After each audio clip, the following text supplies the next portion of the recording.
iPads and other devices are called tablets because they belong on tables.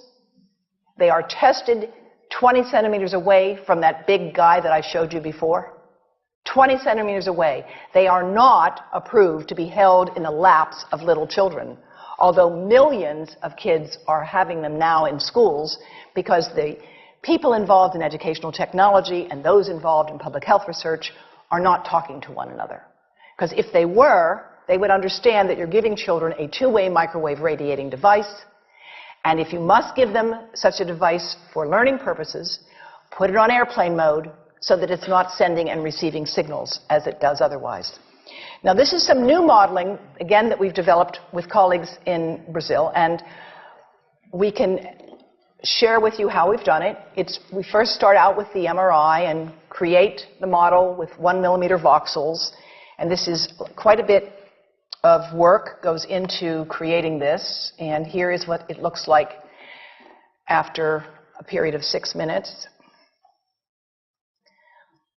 And that's really not as bad as it might look because you see the red area only gets partway through the eye of the adult, right? The one that we're really concerned about is this one with the young child. And this is a 3-year-old brain that we modeled. And you see that by the end of that 6-minute call, the peak radiation, yellow and red, is getting all the way into almost both eyes.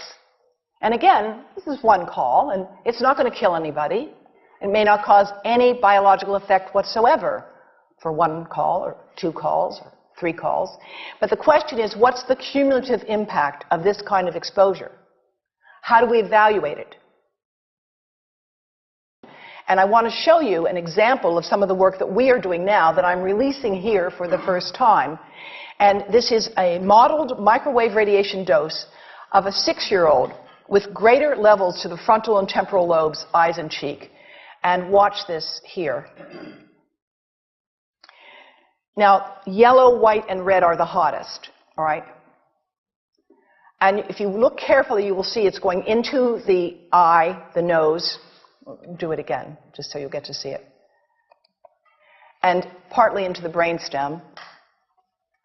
Now, that's just showing you that there's going to be some exposure into that area of a young head.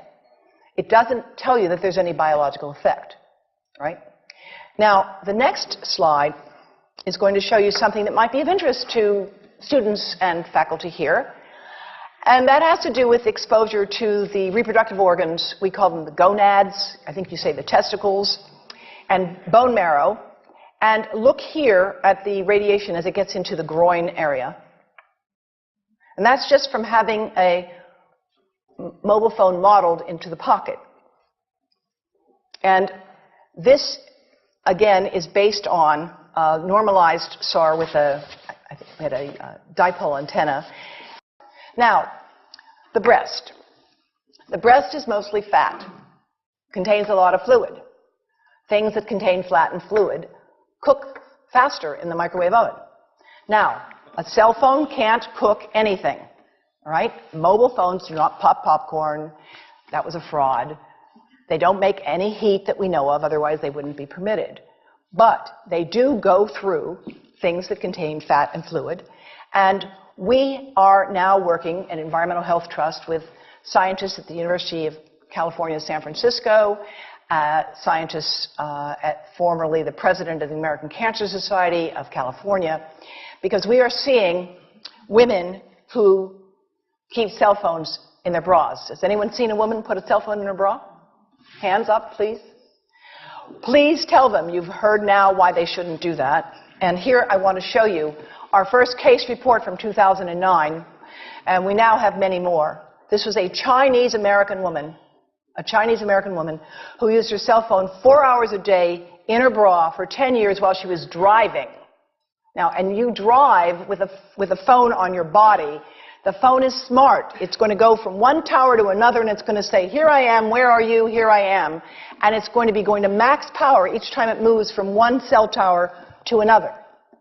And there it was right next to her chest. And the tumors that developed right under the antenna of the phone. unusual tumors. But in the meantime, people have a right to know how you can minimize exposure. And again, I think this information is available on our website, will be available on yours.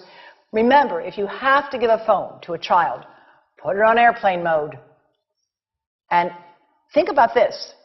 That microwave oven, it works because there's a metal box around the microwave signal, and the signal pings all over the place. Next time you get into an elevator or a train for any length of time, put your phone on airplane mode. Otherwise, that signal is going all over the place, magnifying and coming back. Keep the mobile phone away from you when it's on and you are asleep. Now, it takes a village to do a lot of things. These are some of the people whose materials I've used today with their permission, and I can't read this list to you, but I want you to know that I feel really honored to be working with some of the most talented people in the world on this issue. And they have given me permission to share these materials with you. And I leave you with this thought from Albert Einstein. The world is not dangerous because of those who do harm, but because of those who look at it without doing anything. So, thank you.